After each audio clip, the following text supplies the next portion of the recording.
Assalamualaikum warahmatullahi wabarakatuh. Selamat sore kepada Ibu Mita dan rekan-rekan mahasiswa lainnya. Kami dari kelompok 2 akan menjelaskan mengenai landasan teori, kerangka berpikir, dan pengujian hipotesis. Perkenalkan sebelumnya, saya adalah Heru Hermawan dan rekan saya Faujen.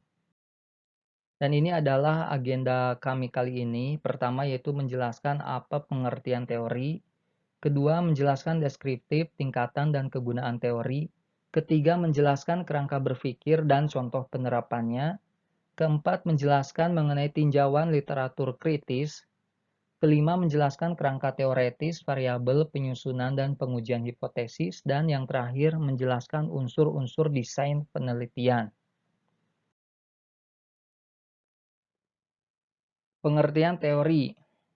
Menurut Kerlinger pada tahun 1978, teori itu adalah sekumpulan konsep yang saling berkaitan, definisi dan dalil yang menyajikan pandangan sistematik terhadap fenomena melalui relasi spesifik antar variabel dengan tujuan menjelaskan dan memprediksi suatu gejala. Menurut Coover and Schindler pada tahun 2003, sebuah teori adalah sekumpulan atau seperangkat konsep yang saling berkaitan secara sistematik, definisi, dalil yang digunakan untuk menjelaskan dan memprediksi suatu gejala atau fakta. Sedangkan menurut Siti Rahayu Haditomo pada tahun 1999, teori itu terdapat 3 jenis. Pertama yaitu teori deduktif, yaitu memberi keterangan yang dimulai dari suatu perkiraan atau pikiran spekulatif tertentu ke arah data akan diterangkan. Kedua yaitu teori induktif, cara menerangkan dari data ke arah teori. Dalam bentuk ekstrim, titik pandang yang positivistik ini dijumpai pada kaum behavioris. Dan yang ketiga yaitu teori fungsional.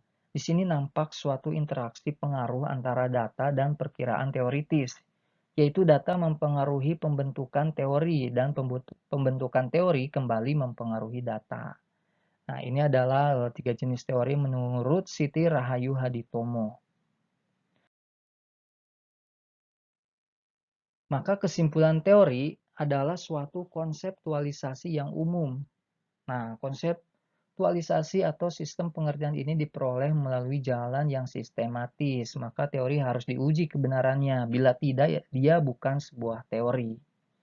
Teori juga adalah alur logika atau penalaran yang merupakan seperangkat konsep, definisi, dan dalil yang disusun secara sistematis. Secara umum, teori mempunyai 3 fungsi, yaitu untuk menjelaskan, meramalkan, dan pengendalian suatu gejala dan fakta.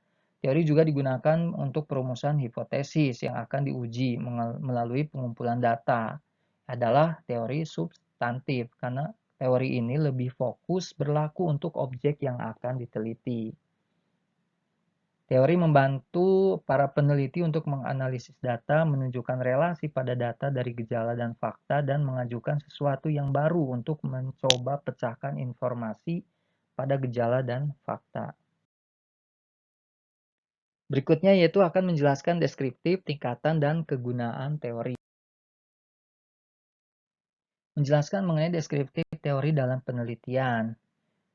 Deskriptif teori dalam sebuah penelitian itu merupakan uraian sistematis tentang teori dan hasil penelitian yang relevan dengan variabel yang diteliti. Luas masalah dan jumlah variabel menentukan banyaknya teori yang digunakan dalam penelitian. Variabel-variabel yang dapat dijelaskan dengan singkat, jelas, dan orisinil menunjukkan peneliti menguasai teori dan konteks dari penelitiannya. Maka itu untuk efektivitas dan kualitas, peneliti harus sadar dan memahami. Tidak semua teori patut dijadikan dasar dan referensi untuk penelitian. Makanya peneliti itu harus pandai mencari, memilih, dan menggunakan teori dan hasil penelitian yang berkualitas. Untuk itu teori mutakhir dan hasil penelitian para peneliti ternama yang patut digunakan pada penelitiannya. Menjelaskan mengenai tingkatan teori dalam penelitian. Menurut Newman, pada tahun 2003, tingkatan teori itu ada 3, yaitu mikro, meso, dan makro. Teori mikro itu mempunyai ciri-ciri kecil, tidak berguna dalam waktu yang lama, berlaku pada lingkup yang kecil dengan jumlah yang sedikit. Teori pada tingkat meso itu berada di tengah-tengah antara teori mikro dan makro. Kemudian teori tingkat makro berlaku untuk lingkup yang lebih luas, seperti pada institusi sosial, sistem budaya yang ada pada masyarakat luas. Makanya teori ini bersifat konseptual dan abstrak. Menjelaskan mengenai kegunaan teori, menurut Coover and Schindler, teori itu ada 5 kegunaannya. Pertama yaitu teori membatasi ruang lingkup yang diteliti. Kedua, teori menyarankan pendekatan penelitian apa yang paling cocok digunakan untuk mendapatkan makna yang paling besar. Ketiga, teori menyarankan bagaimana cara mengklasifikasikan data sehingga mempunyai makna yang tinggi. Keempat, teori dapat memandu merangkum data dari objek yang diteliti. Dan yang terakhir, teori dapat digunakan untuk memprediksi fakta yang akan didapatkan. Selanjutnya kami akan menjelaskan konsep kerangka berpikir dan penerapannya. Menurut Sugiono, kerangka berpikir merupakan model konseptual tentang bagaimana teori berhubungan dengan berbagai faktor yang telah diidentifikasi sebagai masalah penting.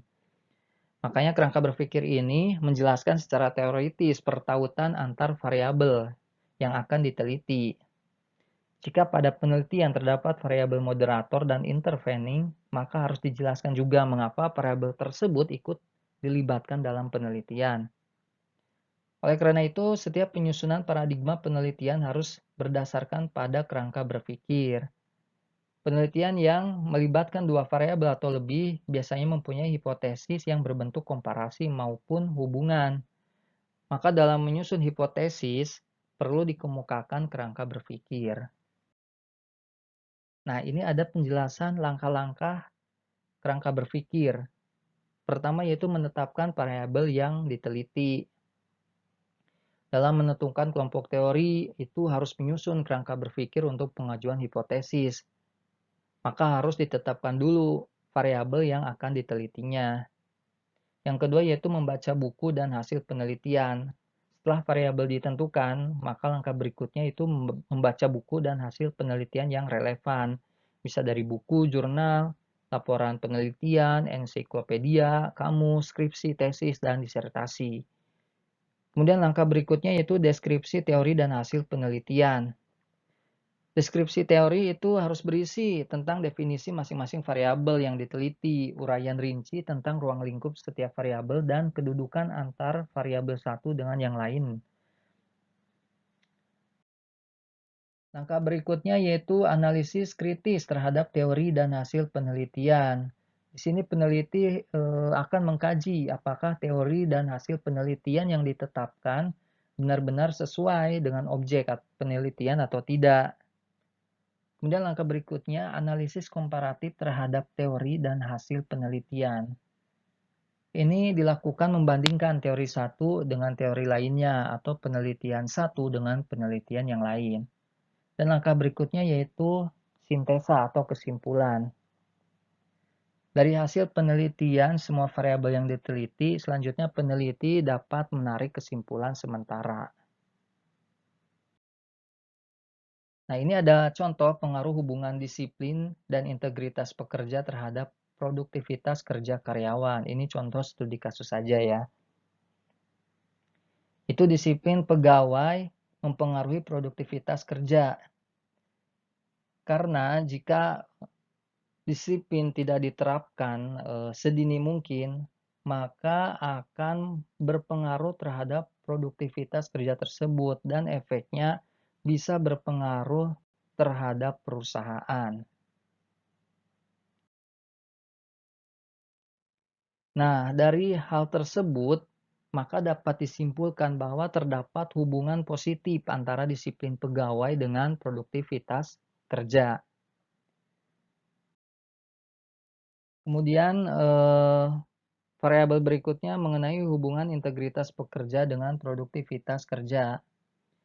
Integritas jelas harus dimiliki oleh para pekerja. Tanpa adanya integritas, maka pekerja akan melakukan tugasnya karena terpaksa.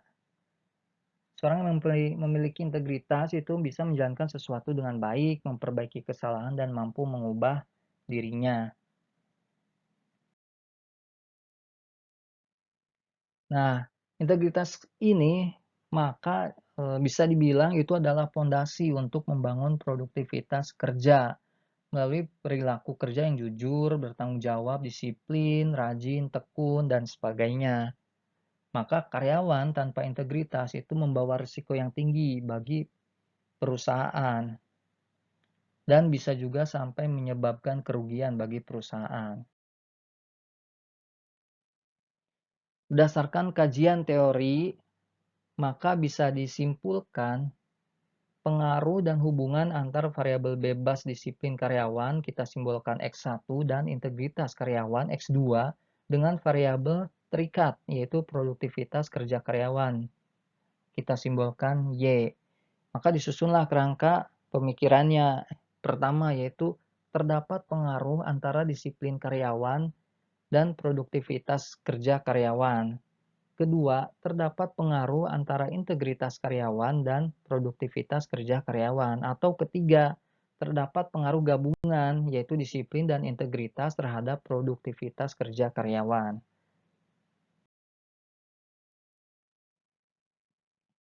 Di sini bisa kita lihat dua variabel bebas, yaitu disiplin karyawan dan integritas karyawan, berpengaruh terhadap variabel terikat, yaitu produktivitas kerja karyawan. Selanjutnya, kami akan menjelaskan mengenai literatur kritis. Tujuan critical literature review itu tujuannya itu untuk dokumentasi dari tinjauan menyeluruh terhadap karya publikasi dan non-publikasi dari sumber data sekunder dalam bidang minat yang diteliti. Critical literature review ini memastikan bahwa tidak ada variabel penting di masa lalu yang ditemukan berulang kali mempunyai pengaruh atas masalah yang terlewatkan. Langkah pertama dalam mengidentifikasi berbagai bahan publikasi itu bisa kita akses dari sumber data yang tersedia. Ada buku teks, jurnal, tesis, conference proceedings, unpublished manuscripts, laporan, koran, dan internet. Ethical issue. Etika adalah norma atau standar perilaku yang memandu pilihan moral tentang perilaku kita dan hubungan kita dengan orang lain. Tujuan ini biasanya dicapai, namun kegiatan yang tidak etis yang meluas, termasuk melanggar perjanjian, bisa dari keliru hasil, orang menipu, penyimpangan, faktur, menghindari tanggung jawab hukum, dan masih banyak lagi. Maka secara umum penelitian harus dirancang sedemikian rupa sehingga responden tidak menderita kerugian fisik, ketidaknyamanan, nyeri, malu, atau kehilangan privasi untuk melindungi terhadap ini. Maka untuk menghindari hal-hal tersebut, peneliti harus mengikuti 3 pedoman. Pertama, menjelaskan manfaat penelitian. Kedua, menjelaskan hak-hak dan perlindungan peserta. Dan yang ketiga, memperoleh persetujuan atas informasi. Berikutnya, kerangka teoritis, variabel penyusunan, dan pengujian hipotesis. Kerangka teoritis. Nah, dalam proses membuat kerangka teoritis itu ada beberapa hal yang harus diperhatikan. Pertama yaitu memperkenalkan definisi dari konsep atau variabel dalam model Anda. Kedua, mengembangkan model konseptual yang memberikan representasi deskriptif dari teori Anda. Dan yang ketiga, menyatakan teori yang memberikan penjelasan untuk hubungan antar variabel dalam model Anda. Variabel adalah apapun yang dapat membedakan atau mengubah nilai. Ada 4 jenis variabel utama. Pertama, variabel terikat, variabel bebas, variabel moderator, dan variabel perantara. Hipotesis. Hipotesis merupakan jawaban sementara terhadap rumusan masalah penelitian. Makanya hipotesis pada umumnya itu disusun dalam bentuk kalimat pertanyaan.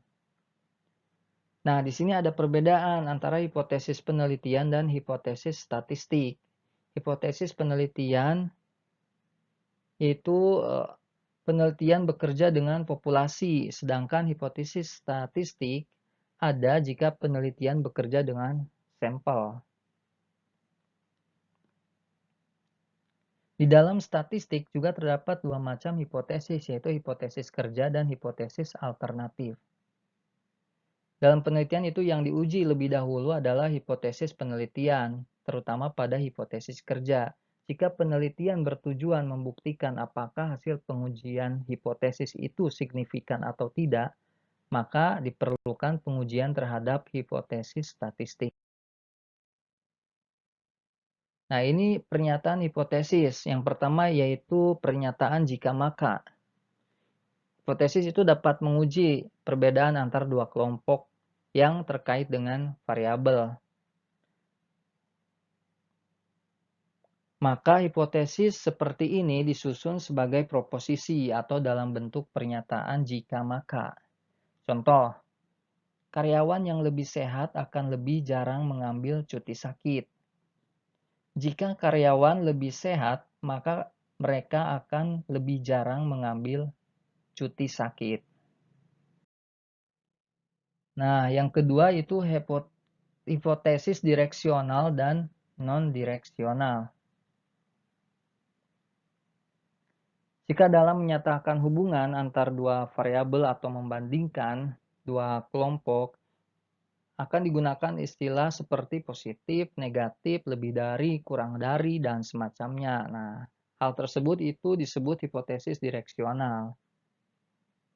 Contohnya, semakin berat tekanan yang dialami dalam pekerjaan, semakin rendah kepuasan kerja karyawan.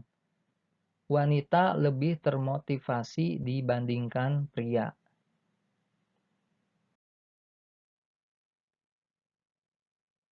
Berikutnya itu hipotesis non-direksional. Nah, hipotesis ini menyatakan hubungan atau perbedaan tetapi tidak memberikan indikasi mengenai arah dari hubungan atau perbedaan tersebut. Contohnya, terdapat hubungan antara usia dan kepuasan kerja.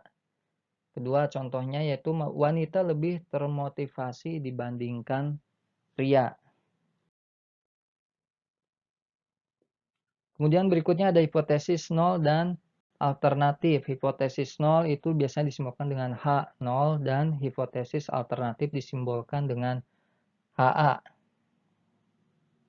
Tujuannya itu hipotesis nol itu dibuat untuk ditolak dengan tujuan guna mendukung hipotesis alternatif.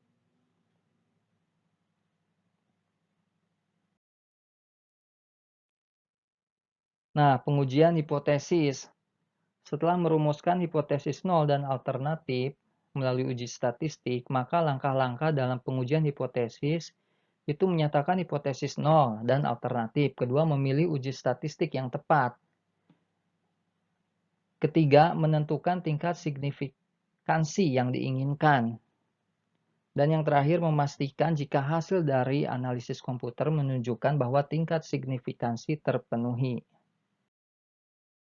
Berikutnya mengenai unsur-unsur desain penelitian. Unsur-unsur desain penelitian itu terdiri dari pertama yaitu tujuan studi, ada studi eksploratif, studi deskriptif, dan pengujian hipotesis. Unsur berikutnya yaitu jenis investigasi. Kemudian tingkat intervensi peneliti terhadap studi. Di sini peneliti mempunyai peranan dalam menentukan apakah studi dilakukan kausal dan korelasional. Kemudian berikutnya situasi studi. Next unit analisis, di mana pada tingkat kesatuan data yang dikumpulkan selama tahap analisis data selanjutnya. Berikutnya yaitu horizon waktu. Studi dapat dilakukan dengan data yang hanya sekali dikumpulkan. Mungkin bisa selama periode harian, mingguan, atau bulanan. Unsur berikutnya yaitu mengenai tinjauan, unsur-unsur desain penelitian. Dan yang terakhir adalah implikasi manajerial. Di sini di mana manajerial berada dalam posisi menimbang kepentingan masalah yang dialami dan memutuskan desain seperti apa yang diterima dalam cara yang efisien. Sekian penjelasan dari kelompok kami, semoga bermanfaat. Terima kasih.